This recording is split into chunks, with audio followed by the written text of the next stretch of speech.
बिस्मिल्लाहिर्रहमानिर्रहीम अस्सलामुअलैकुम वरहमतुल्लाहि वबरकातुहू। मैं आप तमाम ही अहबाब को खुशामदीद कहता हूँ अपने यूट्यूब चैनल हाशमी इंस्टीट्यूट में। आज का जो मेरा टॉपिक है वो इस्लामिक बैंकिंग एंड फाइनेंस से रिलेटेड है। बहुत इंपॉर्टेंट टॉपिक है। आइए चलते हैं टॉपिक की तरफ। जैसा कि आप सब लोग देख सकते हैं, आज का जो टॉपिक है वो है वकाला। आज हम वकाला कॉन्ट्रैक्ट को डिस्कस करेंगे, इसकी डेफिनेशन को समझेंगे और इसकी एक प्रैक्टिकल एग्जाम्पल भी देखेंगे कि ये प्रैक्टिकली किस तरह से अप्लाई होता है वकाला का कॉन्ट्रैक्ट। सबसे पहले हम डेफिनेशन की तरफ चलते हैं। An agency contract in which a relationship between two parties like the principal party is मुवक्किल while the agent is the वकील। देखिए डेफिनेशन के अंदर क्या बताया जा रहा है कि वकाला जो होता है ना वो एक एजेंसी का कॉन्ट्रैक्ट होता है। पहली बात तो इंपॉर्टेंट बात ये बताई जा रही है, एजेंसी कॉन्ट्रैक्ट किस लिए परफॉर्म किया जा रहा होता है कि कभी कभार इन्वेस्टर जो होता है, जो पैसे अपने इन्वेस्ट करता है, उसकी एक्सपर्टीज नहीं होती मार्केट से रिलेटेड, प्रोडक्ट से रिलेटेड, तो वो एक एजेंट मुकर्रर करता है जिसको उस प्रोडक्ट की, उस मार्केट की प्रॉपर नॉलेज होती है ताकि वो ट्रांजेक्शन को अच्छे तरीके से परफॉर्म कर सके।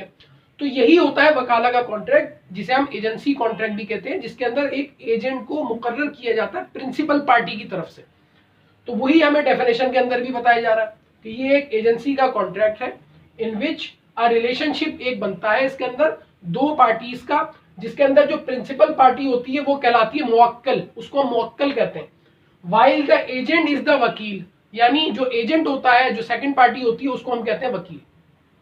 तो ये थी एक इसकी जनरल सी डेफिनेशन वकाला की। ये अक्सर जो है वो परफॉर्म की जाती है कि कोई प्रोडक्ट है, यानी कि टेक्सटाइल की कोई प्रोडक्ट है। अब टेक्सटाइल की नॉलेज इन्वेस्टर को नहीं है, तो वो उस टेक्सटाइल इंडस्ट्री को या एक पर्टिकुलर जो पर्सन है जिसको बहुत नॉलेज है उस टेक्सटाइल प्रोडक्ट की, तो वो इन्वेस्टर जो है उसको एजेंट, वकील मुकर्रर कर देता है कि भाई आप मेरे बिहाफ पर ये प्रोडक्ट को डीलिंग करेंगे, ट्रांजेक्शन को डील करेंगे और फिर मुझे एंड रिजल्ट आप बताएंगे।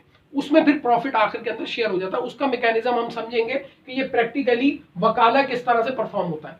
तो आइए चलते हैं इसकी एग्जाम्पल की तरफ। हमें ये तो समझ में आ गया दो इंपॉर्टेंट बातें जो इसके अंदर बताई हुई थी कि एजेंसी का ये कॉन्ट्रैक्ट होता है वकाला, जिसके अंदर पहली पार्टी मुवक्किल होती है जो प्रिंसिपल पार्टी होती है, और दूसरी पार्टी जो इन्वॉल्व होती है वो वकील होती है, यानी जो एजेंट होता है।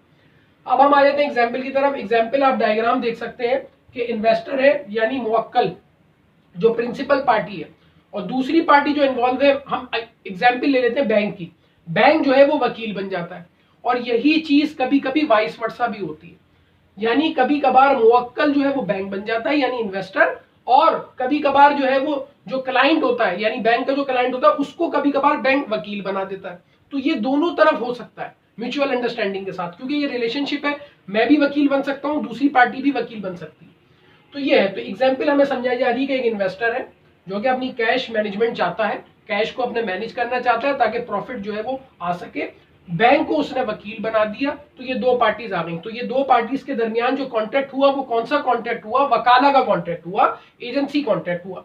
अब होता क्या है कि जो वकील है वो उसको मैनेज करता है, उस फंड को, उस पर्टिकुलर कैश को, और वो कमर्शियल वेंचर के अंदर इनपुट करता है, यानी कमर्शियली उस पैसे को कहीं ना कहीं इनपुट करता है, बिजनेस में लगाता है, प्रोडक्ट की परचेजिंग करता है, तो उसमें जो है वो लगाता है।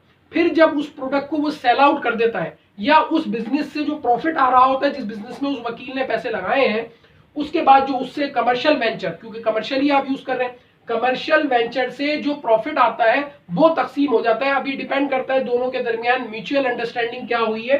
50% मिसाल के तौर पर हम कहते हैं बैंक को मिल गया और 50% इन्वेस्टर ने रख लिया। तो इस तरह से ये एजेंसी का जो कॉन्ट्रैक्ट है, वकाला का जो कॉन्ट्रैक्ट है, वो परफॉर्म होता है। दो पार्टीज होती हैं, इन्वेस्टर और बैंक, यानी बैंक वकील बन जाता है। अगर हम अज्यूम कर लें वो इन्वेस्ट करता है कमर्शियल वेंचर के अंदर, क्योंकि इसको अपना कैश को मैनेज करवाना है, इन्वेस्टमेंट करवानी है, तो एक्सपर्टीज बैंक के पास है।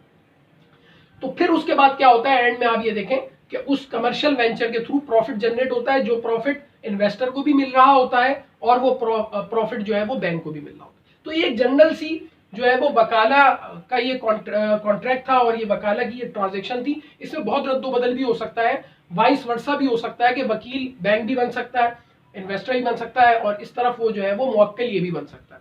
तो ये था थोड़ा सा एक इंट्रोडक्शन और कॉन्सेप्ट वकाला कॉन्ट्रैक्ट का। उम्मीद करता हूँ ये लेक्चर आप लोगों को समझ में आया होगा। अगर मेरा चैनल आप लोगों ने सब्सक्राइब नहीं किया तो मेरे चैनल को सब्सक्राइब कर लीजिए, वीडियोस को लाइक कीजिए और शेयर कीजिए।